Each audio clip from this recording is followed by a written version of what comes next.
And also about the all of the government paying people not to work. What's Alaska doing with that?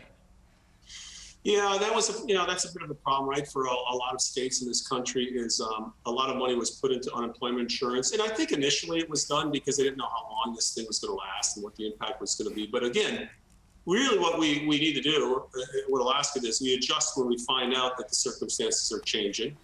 And so what we did is almost a month ago, we had notified our folks here in Alaska that we would not be continuing with the extra $300 in unemployment insurance benefits.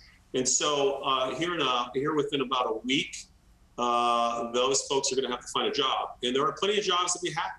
There are lots of jobs. There are lots of job openings. And it's our anticipation that we'll have a number of Alaskans seeking jobs, which will help both the employers, but also help Alaskans get back to normal. I mean, and that's one of the things we always have to be careful about in an emergency. Most emergencies should only last, whether it's an earthquake, a fire, a flood, a very short duration, and then you recover. The federal government still has in place a declaration of emergency. And the problem with that is you start to normalize an emergency. Once you start to normalize an emergency, all kinds of distortions happen, both politically, legally, business-wise, socially. And for the most part, when you keep an emergency going, it's not necessarily good for a state, a city, or a country.